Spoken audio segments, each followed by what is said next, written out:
नमस्कार मित्रांनो, तुमचं स्वागत आहे माझ्या यूट्यूब चॅनलवर म्हणजेच फूड लवर्स. पुन्हा एकदा तुमचं स्वागत करत आहे. आणि आज फूड लवर्स चॅनल तुमच्यासोबत घेऊन आलेली आहे अजून एक नवीन रेसिपी. सिंपल आहे, पटकन होणारी आहे, इझिली करू शकता. कोबीची भाजी. आता तुम्ही हसाल, कोबीच्या भाजीमध्ये काय आहे असं नवीन? तर आपण युजली काय करतो, सातारा साईडला हे डाळ हे टाकून आपण कोबीची भाजी बनवतो. ही मी इथे साऊथ साईडला ही कोबीची भाजी खाऊन बघितलेली होती आणि मला आवडली आणि मला वाटलं ते तुमच्यासोबत शेअर करावी. तर काही नाही, कोबीची भाजी म्हणजे आपण जसा कोबी घेतो तो कोबी कापून घ्या, छान मिठाच्या पाण्यात भिजत ठेवा, धुवून घ्या. एक कांदा कापून घेतलेला आहे, जिरे, राई, त्याच्यानंतर मिरच्या बारीक चॉप करून घेतलेल्या आहेत. मिरच्या तुम्ही अख्ख्या सुद्धा ठेवू शकता, मीडियम पण कापून घेऊ शकता, तुम्हाला जसं हवं तसं तुम्ही ठेवा.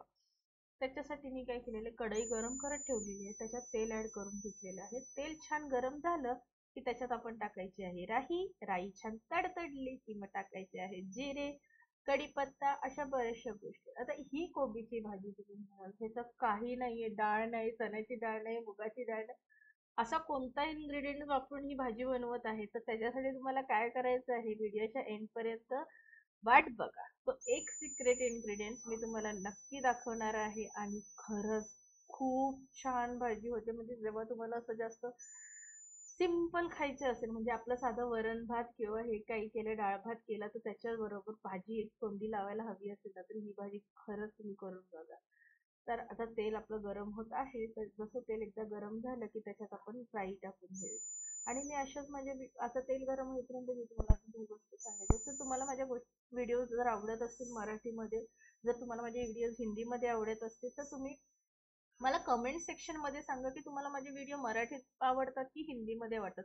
कारण की मी काही व्हिडिओ ऑलरेडी हिंदीमध्ये अपलोड केलेले आहेत आणि आता मी मराठीत चालू केलेले आहेत. तर माझ्या दोन्ही लँग्वेज मध्ये असतात व्हिडिओ शक्यतो.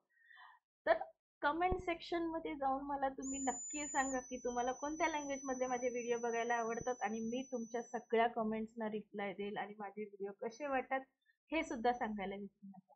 आता आपली राई छान तडतड तडतड तडतड तडतडलेली आहे. आता आपण टाकलेले आहेत जिरे. जिरे पण आपले छान झालेले आहेत, भाजून झालेले आहेत.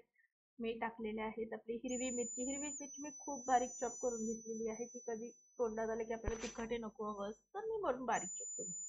आता मी कांदा उभा कापून घेतलेला आहे, तुम्ही बारीक सुद्धा कापू शकता. आता हे बघा, मी इथे कोबीची भाजीचे कोबी उभा कापून घेतल्यामुळे मी कांदा सुद्धा उभाच ठेवलेला आहे. जर तुम्ही कोबी बारीक चॉप करून घेत असाल, म्हणजे आपण एकदम जसं आपल्या रेग्युलर कोबीच्या भाजीसाठी ठेवतो, तर तुम्ही कांदाही तसाच हे करू शकता. आता ही भाजी जर तुम्हाला हवी असेल तर तुम्ही तेलाच्या ऐवजी तुपाचा यूज करून सुद्धा करू शकता.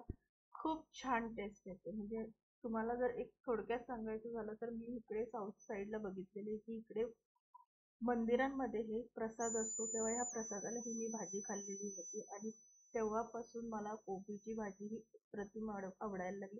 आपली सातारा साईडची भाजी तर मी नेहमीच खाते, पण कधीतरी काही हटके करावंसं वाटलं जराशी, तर मग ही भाजी तुम्ही करून बघू शकता. कांदा परतून घ्यायचा आहे छान, कच्चा निघून जाईपर्यंत. जास्त ब्राऊन करून घेऊ नका, कारण की काय होईल, जास्त ब्राऊन केला तर तो गोडसर लागेल. त्याच्यासाठीच हिंग ऍड करून घ्यायचं आहे आपल्याला.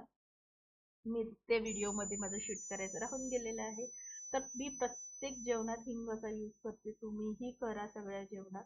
कांदा छान परतून झाला की मी काय केलं, कोबी ऍड करून घेतलेला. आता ह्याच्यात बघा, हळद तुम्ही नंतर टाका. हळद तुम्ही त्या कोबी टाकायच्या आधी तेलात हळद टाकून परतून घ्या, काही इश्यू नाही. कारण की एनिवे हे बघा, आपण हळद टाकल्यानंतर छान आपल्याला कोबी परतून तर घ्यायचा आहे.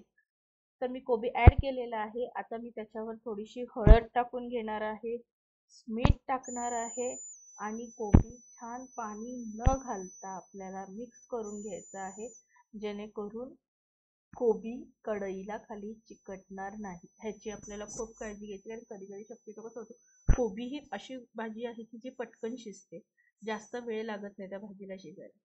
तर तुम्हाला तो कंटिन्यूस परतून घ्यायचा आहे आणि शिजवताना आपल्याला काय करायचं आहे, त्याच्यावर आपल्याला झाकण लावून ताटात तुम्ही थोडंसं पाणी लावा. 5-10-15 मिनिटं कोबी आरामशीर शिजतो, काही त्याच्यात इश्यू होत.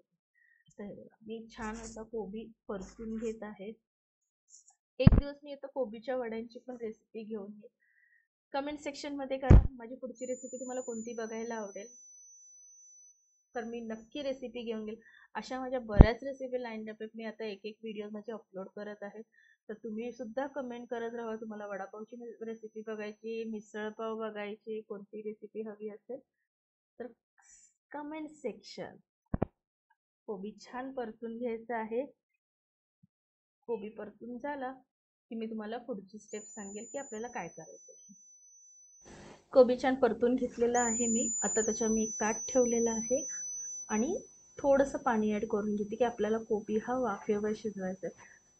एक सांगते, कोबीत कधीही पाणी ॲड करू नका. आता हे सगळ्यांनाच माहिती आहे की कोबीत आपण पाणी ॲड करत नाही, तरीही मला असं वाटलं सांगावं असं की कोबीत पाणी ॲड करू नका. तो वाफेवर शिजतो तेवढा छान लागतो. एकदा तो शिजून झाला की मी तुम्हाला माझा जे आता वेळ येणार आहे ते सिक्रेट इन्ग्रेडियंट सांगायची. बऱ्याच जणांना माहिती असेल, काही लोक करतही असतील. माझ्या घरी तरी तसं असंच बनवतात, पण मी इकडे येऊन हा जास्त बघितला, त्याच्यामुळे मला असं वाटलं की ही रेसिपी मी सगळ्यांसोबत शेअर करावी.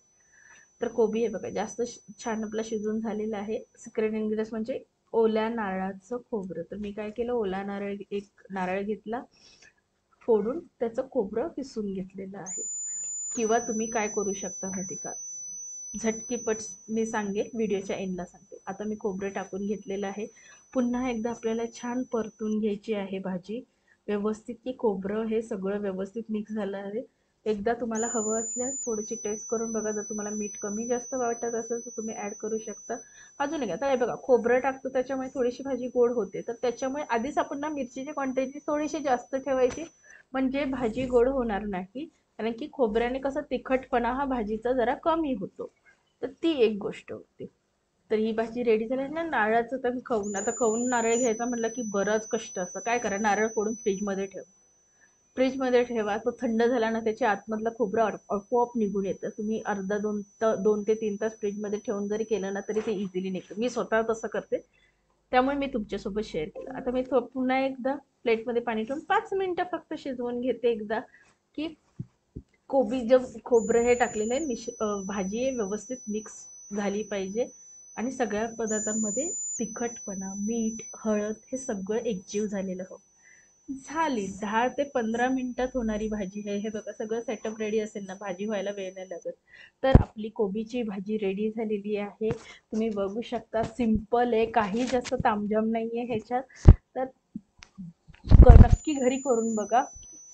पुन्हा एकदा तुमचे मनापासून आभार माझा व्हिडिओ एंड पर्यंत बघितल्याबद्दल.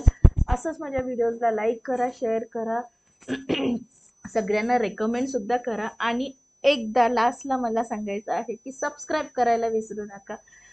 तर न चुकता सबस्क्राईब करा, बेल आयकॉनवर क्लिक करा. आणि पुन्हा एकदा फूड लवर्स चॅनल तुमचे मनापासून आभार मानते. अशाच माझ्या व्हिडिओजना प्रेम करत राहा. थँक्यू.